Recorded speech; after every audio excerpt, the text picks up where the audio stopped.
E aí, pessoal, sejam todos bem-vindos a mais um episódio do nosso Pode Revalidar. Esse podcast ali focado na revalidação médica aqui no Brasil e aí sendo host o Mundo Revalida. Então, meu nome é Pia, sou professora de cirurgia aqui no Mundo Revalida e estamos aqui com o Juan, também nosso co-host e cofundador aí do Mundo Revalida, e hoje vamos dar dicas, na verdade, direcionamento aí de quais são os erros mais comuns na prova prática do Revalida INEPS. Lembrando que a prova está chegando e já estamos com todo o cenário aí, embalando aí o Práticos Premium Online presencial que já está chegando. Então, todas as energias positivas para vocês que vão prestar essa prova da segunda fase. Pia, e antes de começar, né, aquele fundo amarelinho bem bonitinho, né, que caracteriza o curso Práticos, a luz amarela do saber, né, e como não pode ser menos, sempre com o cafezinho da mão, né, o Revalida em mãos. O Revalida uma briga a beber café, uma canetinha bonitinha, que a gente vai estar dando hoje nesse podcast para algum seguidor nosso do Instagram.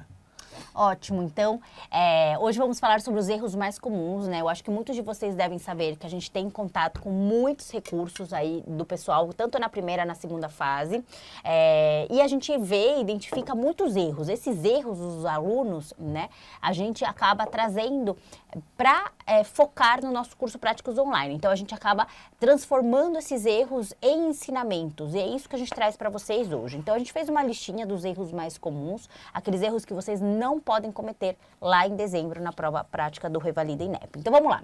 Na cirurgia, eu já fiz uma listinha de 5 erros, Juan. Primeiro deles é que quando o candidato entra na sala de avaliação, ele não olha ao redor, ele não identifica os materiais que estão em cima da mesa, que estão na maca, e isso é um erro muito importante, muito grave. Por quê? Porque a depender dos materiais, você automaticamente já consegue identificar aí o possível tema da estação e se há ou não necessidade de realizar ou não um procedimento. Então, essa é a dica número 1. Dica número 2 é quando você lê o caso clínico, automaticamente você já deve identificar o sexo e a idade do paciente e já pensar em possíveis hipóteses diagnósticas. Então, não deixa para um segundo momento para pensar nessas hipóteses diagnósticas. Já com os dados do caso clínico, a gente já começa a imaginar o que pode vir em frente.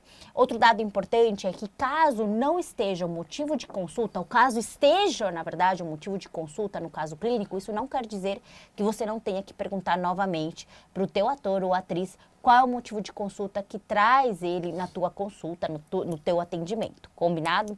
Erro número 4, lembrar que numa estação de trauma é uma estação de emergência. Você deve verbalizar a presença de prancha rígida e colar cervical. Lembra de identificar se o colar cervical está bem locado ou não está bem locado, tá bom?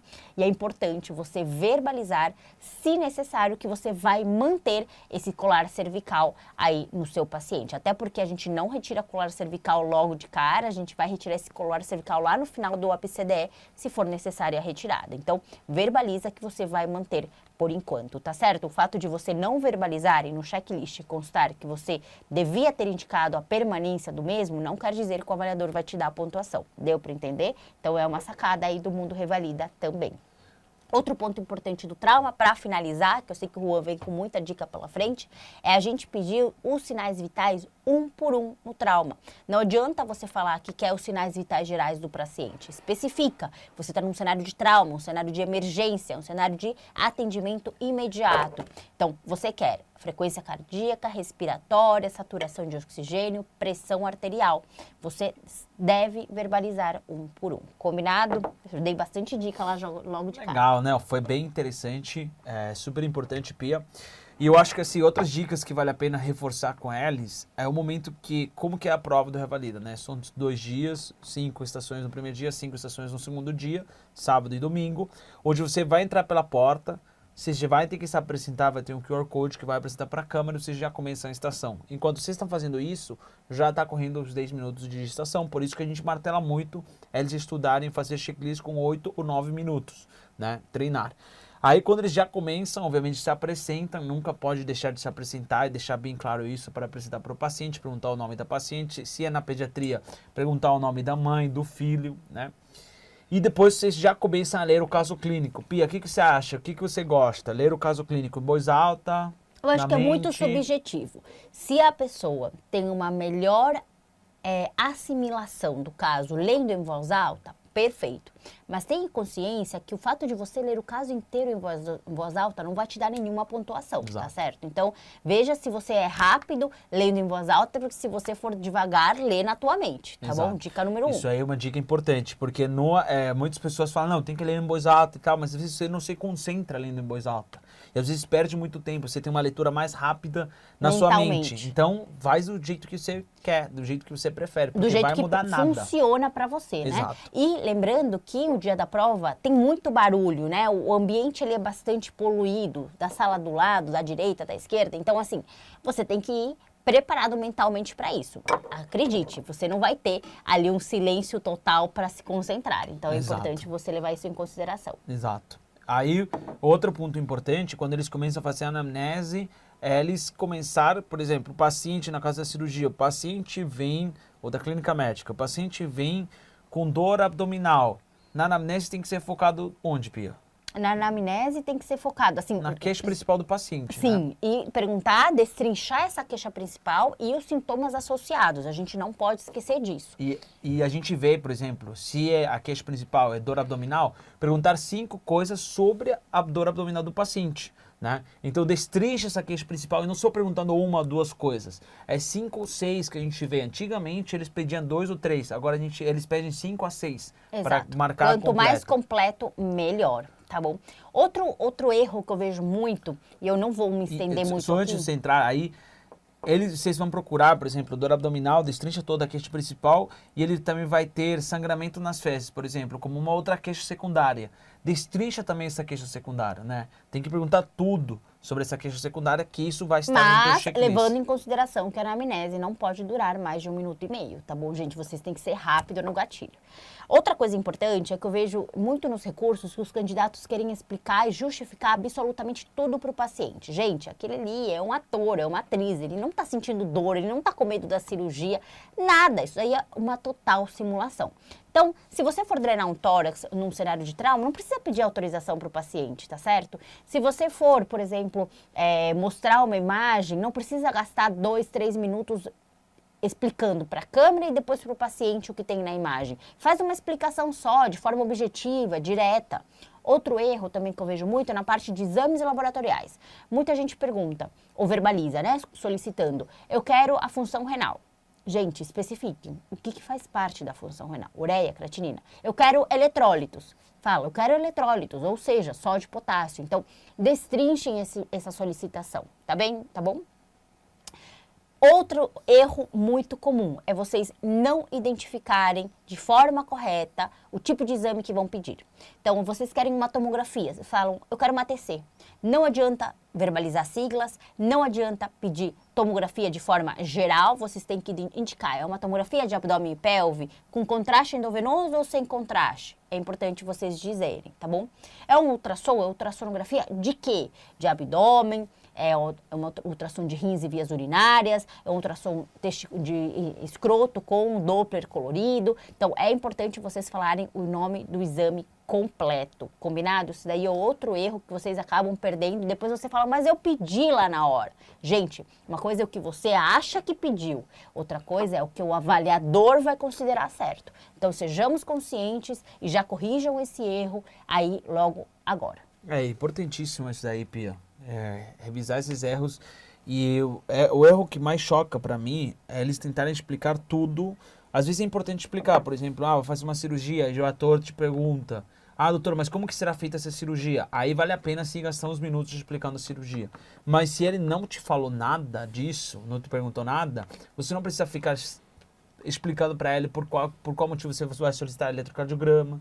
Não precisa ficar explicando o que é o raio-x e por que vai ser feito um raio-x, ou o que é a tomografia e por que será feita a tomografia, a importância de fazer a tomografia no caso dela. Não precisa não precisa fazer tudo isso não, né, Pia? Exatamente, a gente precisa ser objetivo e direto e bater os pontos que estão no checklist. Outro erro que é importante a gente dizer quando vocês vão pedir exame físico e sinais vitais. Muitos pedem de forma geral e tá ok, mas outros gastam muito tempo falando, eu quero o exame de mucosas, horoscopia, otoscopia. Gente, isso daí deixa para pediatria. Se estamos com um paciente adulto, sinais vitais, exame físico geral. Se a queixa for abdominal, eu vou cair de cabeça na queixa abdominal. Então Mais aí rápido, sim, no caso, né? você vai dizer que quer a inspeção, a ausculta, a palpação, percussão do abdômen. E se eu estou pensando numa cólica ureteral, sinal de Jordano, se eu estou pensando numa colicistite, o sinal de Murphy, se eu estou pensando no abdômen agudo perfurativo, Joubert, né, para ver a ausência ali da maciez hepática, que indicaria um processo perfurativo. Então, assim, sejam inteligentes e espertos na hora de pedir o exame físico, de acordo com a queixa que o paciente está tendo. Tudo está relacionado, tá certo? Outra coisa, quando vocês forem lançar a hipótese diagnóstica, eu vejo muitos de vocês falando só hipótese e não verbalizando diagnósticos diferenciais. Às vezes verbalizam diagnóstico diferencial porque o ator te perguntou, doutor, mas não pode ser outra coisa? Não espera o ator te perguntar. Logo de cara, já verbaliza isso. Aluno bom, aluno do Mundo Revalida, é aluno que não depende de ator ou de atriz para pontuar no checklist. Bacana, legal, Pia. Outra dica assim importante que você E para finalizar, né, Juan? Porque acho que a gente já deu muita dica por Não, aqui. tem que dar mais. O mais que a gente conseguir entregar é melhor para eles. Mas eu acho que outra coisa importante aí, que o pessoal comete muito erro, a gente tem que tomar muito, muito cuidado, é no momento de, quando eles vão solicitar um exame, por exemplo, que vai definir o diagnóstico final, por exemplo, você está com um paciente idoso de 90 anos, com sangramento nas fezes, perda de peso, provavelmente com uma obstrução digestiva baixa, né? Ele está obstruído, não está tendo fezes, não está soltando flatos. Cara, provavelmente ele está com uma massa que está obstruindo, né? E se você está pensando, né, vai solicitar uma colonoscopia, na colonoscopia vem uma massa, né? E vocês vão solicitar uma biópsia. Tome muito cuidado, que essa biópsia já vai vir descrita com o diagnóstico é um câncer, né?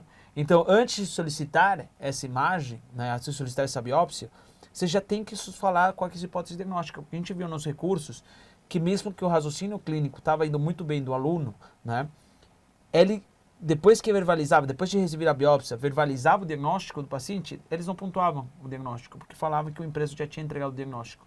Então, quando vocês vão solicitar algum exame, algum laboratório final que vai fechar o diagnóstico, fala a hipótese diagnóstica antes de solicitar esse último, né, que seria no caso da biópsia, né. Isso aí tem que se adiantar. A gente já viu esses tipos de erros cometidos com os alunos e vocês não podem cometer isso daí, né? O que a Pia falou muito bem, falar de diagnósticos diferenciais é importantíssimo. Joga 2, 3 diagnósticos diferenciais em todas as estações. Pode ser que não todas vão cobrar, mas 1, 2 vão cobrar e aí vai ser esse ponto diferencial para você passar.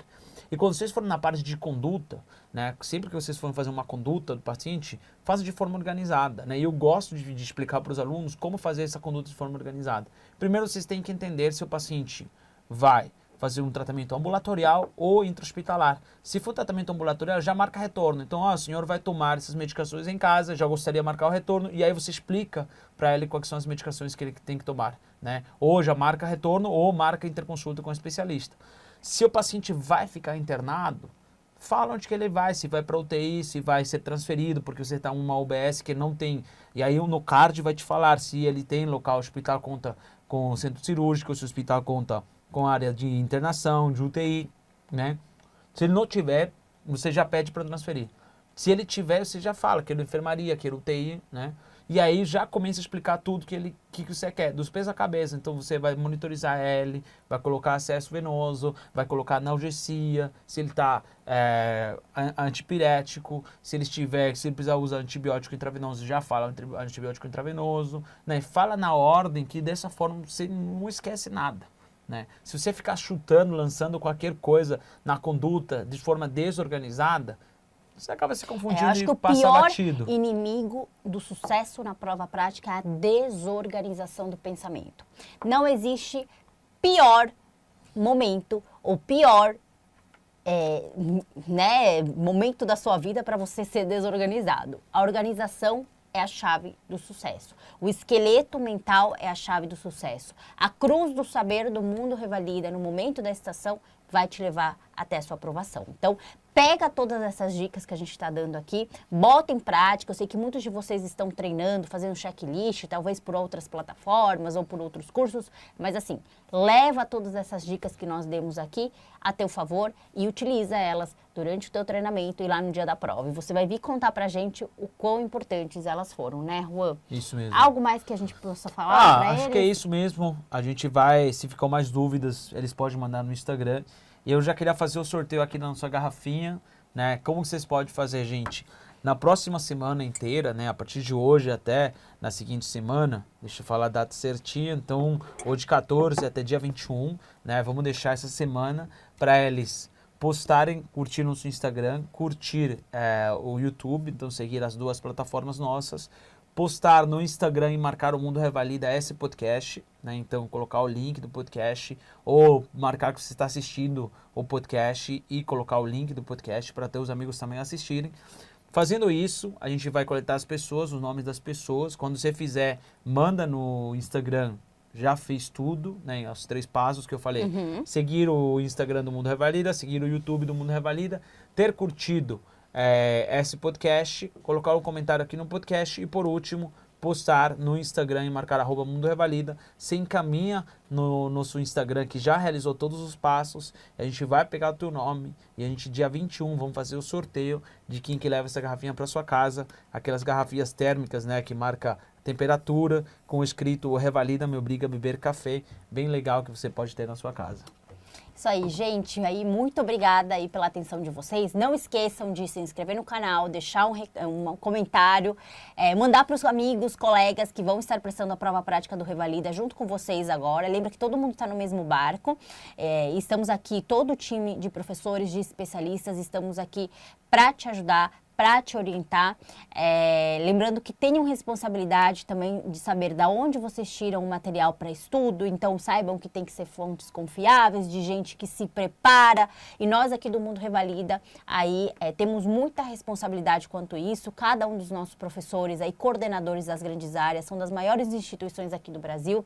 Eu já passei para o Revalida, já fiz residência, sei como funciona também a banca, então assim, façam aí com pessoas que tenham responsabilidade porque é o futuro de vocês, tá certo? Então, o que precisarem, nós estamos aqui. Manda mensagem no nosso direct. Para aqueles que vão estar no nosso presencial, vamos estar aí esperando vocês muito ansiosos aí. Estamos com gás total, muitas novidades, muitas estações inéditas para vocês. Eu tenho certeza aí que vai dar tudo certo e dessa vez vamos acertar 10 das 10 estações. Já é esse final de semana agora, né? Tá tudo preparado para vocês.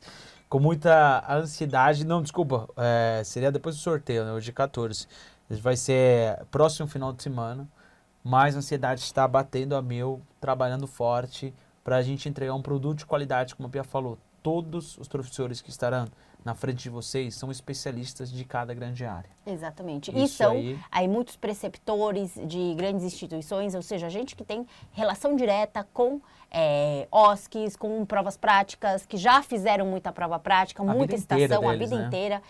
Então, assim, tem muita experiência na área. E conhece o Revalida muito, muito bem. Então é isso, gente. Muito obrigada aí pela presença de vocês. Muito obrigado. E nunca se esquece que você aí do outro lado, você pode revalidar.